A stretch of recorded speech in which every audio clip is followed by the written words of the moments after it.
আসসালামু আলাইকুম প্রিয় দর্শক, আজ 17 নভেম্বর, আগামীকাল 18 নভেম্বর। তো 18 নভেম্বরের কথা উল্লেখ করলাম কেন, এই দিনটা নিয়ে কেন আলোচনা হতে পারে সেই বিষয়টি আপনাদের আজকে আমি বলবো। 18 নভেম্বর হচ্ছে সেই দিন, যে দিনটার মধ্যে শেখ হাসিনা সহ 45 জনকে আন্তর্জাতিক অপরাধ ট্রাইব্যুনাল তাদের বিরুদ্ধে যে গ্রেপ্তারি পরোয়ানা জারি করেছিল, সেই জারি করে সরকারের কাছে এবং সংশ্লিষ্ট বিভাগগুলির কাছে বলা হয়েছিল যে এই দিনে 18 তারিখের মধ্যে, 18 নভেম্বরের মধ্যে আদালতে হাজির করতে হবে, মানে ট্রাইব্যুনালের সামনে হাজির করতে হবে। কারণ তাদের বিরুদ্ধে মামলা আছে, তাদের বিরুদ্ধে অভিযোগ আছে, সেই অভিযোগগুলো বিচার হয়তো শুরু হবে। এই জন্য তাদেরকে এই আদালতের সামনে হাজির করতে বলা হয়েছিল, যেন তারা নিজেরা বুঝতে পারে তাদের বিরুদ্ধে কী অভিযোগ এবং কোন অভিযোগের কি জবাব তারা দেবে। এগুলোর জন্য আদালত তো গ্রেপ্তারি পরোয়ানা জারি করেছে, আদালতও তাদের হাজির করতে বলেছে, কিন্তু যাদেরকে বলেছে তারা কি ব্যবস্থা নিয়েছে? তারা কি শেখ হাসিনাকে হাজির করতে পারবে 18 তারিখের মধ্যে? মানে আজকে দিনটা শেষ হওয়ার পরে পারবে যে না, এটা তো আপনিও বুঝেন, আমিও বুঝি। কেন পারবে না? তারও চেয়ে বড় প্রশ্ন, তারা কি শেখ হাসিনাকে আন্তর্জাতিক অপরাধ ট্রাইব্যুনালের সামনে 18 নভেম্বরের মধ্যে হাজির করার জন্য প্রাণান্তকর কোনো চেষ্টা করেছে? সে ধরনের কোনো চেষ্টা কি আপনারা দেখেছেন? আসেন ওনাদের চেষ্টাগুলি আমরা একটু বোঝার চেষ্টা করি। তার আগে গতকালে একটা ঘটনা বলি। সেই ঘটনাটা হলো, গতকালে ঢাকার একটা 5 স্টার হোটেলে একটা আলোচনা সভা হচ্ছিল। ভারত এবং বাংলাদেশের অনেক লোকজন সেখানে উপস্থিত ছিলেন। আসলে ভারত বাংলাদেশের যে রিলেশনস, মানে সম্পর্ক, এই সম্পর্কটা নিয়ে আলোচনার জন্যই এই অনুষ্ঠানটার আয়োজন করেছিল CGS, centre for governance studies, এরা আয়োজন করেছিল। এটার অনুষ্ঠানটার শিরোনাম ছিল bridging divides, navigating the complexities of India Bangladesh relations. মানে মোদ্দা কথায় বাংলাদেশ ভারতের সম্পর্কের ক্ষেত্রে যে জটিলতাগুলো আছে সেগুলো কীভাবে নিরসন করা যায় এই নিয়ে আলোচনা। ভারতের কিছু এক্সপার্ট ছিল, বাংলাদেশের কিছু এক্সপার্ট ছিল, নানা প্রসঙ্গ নিয়ে বিভিন্নভাবে তারা আলোচনা করেছে। এই আলোচনার এক পর্যায়ে বাংলাদেশের একজন বক্তার পক্ষ থেকে একটা প্রশ্ন ওঠানো হয়েছিল যে শেখ হাসিনাকে ভারত ফেরত দেবে কিনা, অথবা শেখ হাসিনাকে ভারত কিভাবে আশ্রয় দিয়ে রেখেছে। এটি প্রশ্ন, যে কবে ফেরত পাবো আমরা তাকে, ভারত ফেরত দেবে কিনা। এই প্রশ্নের এক কথায় একটা জবাব দিয়েছে ভারতীয় বিশেষজ্ঞরা, এক্সপার্ট বলেছে যে বন্দি বিনিময় চুক্তির আওতায় বাংলাদেশ যে কোনো সময় শেখ হাসিনাকে ফেরত চাইতে পারে। কিন্তু বাংলাদেশ কি সেটা চেয়েছে? এখনও চায়নি। এখন যদি আপনি চান, তারপরে না এটা নিয়ে আলোচনা হবে। আপনি একজনের কাছে কিছু একটা জিনিস চাচ্ছেন, সে দেবে কি দেবে না, আলোচনাটা কখন উঠবে? যখন আপনি চাইবেন। তারপরে আপনারা কি চেয়েছেন? আমাদের এই সরকার কি এখনো পর্যন্ত ভারতের কাছে শেখ হাসিনাকে ফেরত চেয়েছে? এই যে ভারতের বিশেষজ্ঞ যে প্রশ্নটা উত্তরটা দিল, এই উত্তরের কোনো জবাব কি আমাদের কেউ দিতে পেরেছে? পারেনি। এই কারণে আমাদের সরকার তো এখনো পর্যন্ত ভারতের কাছে বলেইনি যে শেখ হাসিনাকে আপনারা ফেরত দেন। দেখুন, বন্দি প্রত্যর্পণ একটা চুক্তি আমাদের সঙ্গে ভারতের হয়েছে 2013 সালে। সেই চুক্তিটা আবার রিভাইজ হয়েছে, নতুন করে আরও কিছু চেঞ্জ করে আরও শক্তিশালী করা হয়েছে 2016 সালে। চুক্তিটা এমন যে আমাদের কোনো অপরাধী যদি ভারতে থাকে, তাকে যদি বিচারের প্রয়োজনে আমাদের দরকার হয়, অথবা তাকে যদি কোনো সাজা দেওয়া হয়, সেই সাজা তার উপরে প্রয়োগ করার জন্য যদি তাকে আমাদের দরকার হয়, তাহলে আমরা ভারতের কাছে চাইতে পারবো যে তাকে আমাদের কাছে ফেরত দাও। একই জিনিস ভারতও পারবে। আমরা কিন্তু এভাবে ভারত থেকে অনেক লোককে দেশে নিয়ে এসেছি, এনে বিচারের আওতায় রেখেছি। আপনাদের মনে আছে নারায়ণগঞ্জের 7 মার্ডার কেস, ওখানে কমিশনার নূর হোসেন ছিল, তাকে কিন্তু আমরা ভারত থেকে এভাবেই নিয়ে এসেছি। আমাদের এখান থেকে উলফার লিডারদেরকে ভারত এভাবে নিয়ে গেছে। কিন্তু কাজেই এই চুক্তিটা আমাদের দুই দেশের মধ্যে আছে, চুক্তিটা এখনও বলবৎ আছে। যতদিন এই চুক্তিটা বলবৎ আছে, আমরা তো ভারতের কাছে চাইতে পারি যে আমাদের একজন অপরাধী অথবা আমাদের একজন মামলার আসামি তোমার দেশে আছে, তাকে আমাদের আদালতের সম্মুখে হাজির করতে হবে, তোমরা তাকে ফেরত দাও। চাওয়ার পর ভারত কি বলে না বলে তার উপর তো আমার প্রতিক্রিয়া। কিন্তু আমার সরকার এখন পর্যন্ত সেরকম কিছু চাচ্ছে না কেন? সরকার একটা কাজ করেছে। সরকার মানে কি, এই ট্রাইব্যুনালের যিনি চিফ প্রসিকিউটর উনি বলেছেন যে আমরা শেখ হাসিনাকে আনার জন্য ইন্টারপোলকে জানিয়েছি এবং ইন্টারপোলকে বলেছি তাদের যে রেড কর্নার নোটিশ আছে সেখানে যেন শেখ হাসিনার জন্য তারা একটা নোটিশ জারি করে, রেড অ্যালার্ট যেটাকে বলি আমরা, রেড অ্যালার্ট জারি করতে বলেছি আমরা। আচ্ছা, এখন আমরা একটু বোঝার চেষ্টা করি ইন্টারপোলের রেড অ্যালার্ট জিনিসটা কি। এটার মাধ্যমে কি শেখ হাসিনাকে আমরা আনতে পারবো দেশে?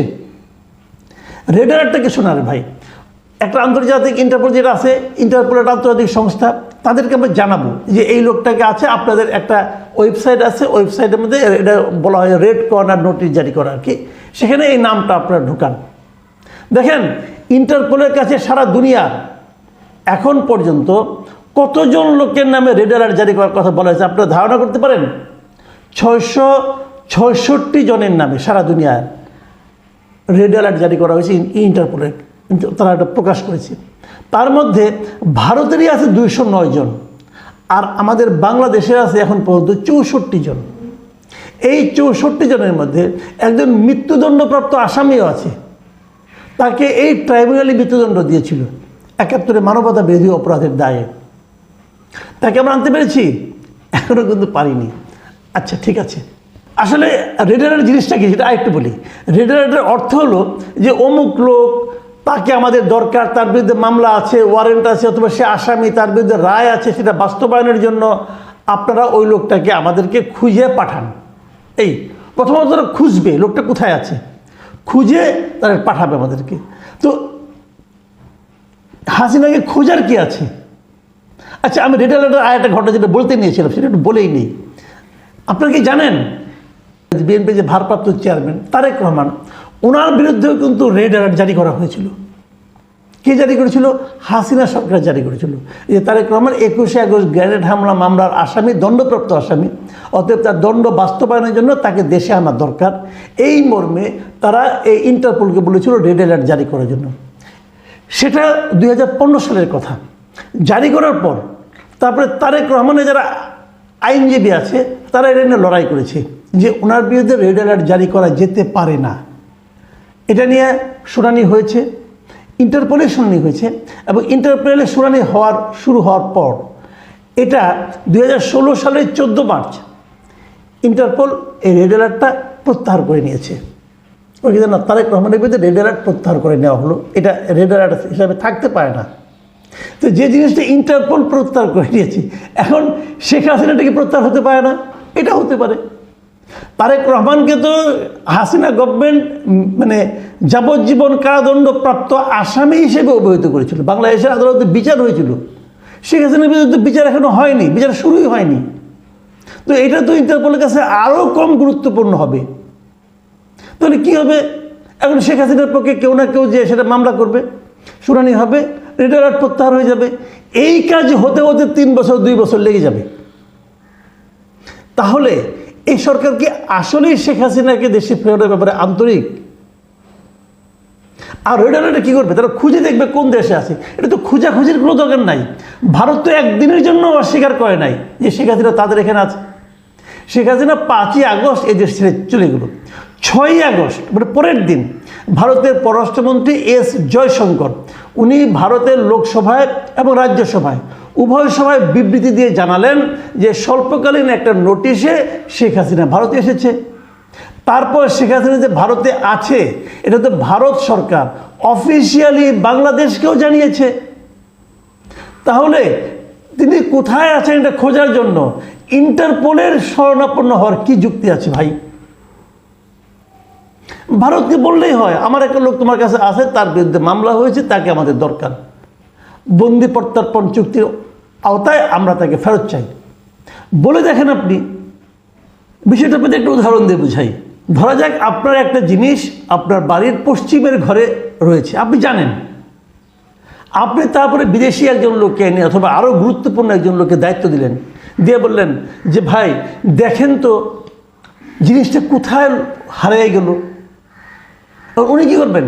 উনি সবগুলি ঘরের লোক পাঠাবেন, এ তোমরা দেখো, খুঁজে দেখো। তো আপনি উত্তর দক্ষিণ পূর্ব সমস্ত ঘরে খুঁজে এক সময় যে পশ্চিমের ঘরে উনি জানতে পারবেন। জানতে পারলে কেউ না আনতে পারবেন, কারণ ওই ঘরে তো একজন মালিক আছে। সে তো বলবে আমার ঘর থেকে জিনিস আমি নিতে দেবো না। তখন সে কী করবে? সে খুঁজে বের করলো, আনতে কি পারবে? আনতে হলে তো ওই ঘরের মালিককে বলতে হবে আপনার ঘরে আমার জিনিসটা আছে, দিয়ে দেন। তাহলে আপনারা কেন একজন ইন্টারপোলকে এনে নিয়োগ করছেন যেটা আপনি জানেন কোথায় আছে? ওখানে বললেই তো হয়, ভাই হাসিনাকে দিয়ে দেন, এই মহিলা এতগুলি খুনের আসামি, তাকে আমরা বিচার করতে চাই। তো তাকে না বলে এদিক ওদিক ছোটাছুটি কেন করছেন? এই নাটকটা কেন করছে সরকার? আমি বুঝি না, আমার কাছে এটা ক্লিয়ার না। আমার একটা জিনিস মনে হয় এটা এমনও হতে পারে। এমনটা কি হতে পারে? ওনারা বোধহয় আসলে হাসিনাকে আনতেই চান না। ওনারা মানুষকে বোঝাচ্ছেন যে আমরা আনার চেষ্টা করছি, আনতে তো একটু সময় লাগবে। দেখেন না, ইন্টারপোলে রেড অ্যালার্ট জারি করতে বলেছি, যেটার ফল হবে একটা অশ্বডিম্ব, ঘোড়ার ডিম, কোনো ফল আসবে না এখান থেকে। এটা আমার চেয়ে ওনারা আরও ভালো জানেন, সবাই জানে, এটার মধ্যে নতুন কিছু নাই। ইন্টারপোলের ওয়েবসাইটে গেলে আপনিও তার রেড অ্যালার্ট দেখতে পারবেন। তাহলে কেন এই নাটকের কি প্রয়োজন? প্রিয় দর্শক, আমরা শেখ হাসিনাকে ফেরত চাই, তাকে বিচারের মুখোমুখি করতে চাই।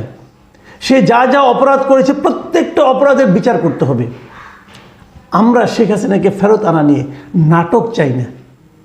সরকারকে অনুরোধ করছি, প্লিজ নাটক করবেন না, এদেশের মানুষকে মূর্খ মনে করবেন না। তারা বোঝে কোনটা নাটক আর কোনটা প্রকৃতভাবেই একটা আন্তরিক প্রচেষ্টা। প্রিয় দর্শক, এখন এই পর্যন্তই। আল্লাহ হাফেজ।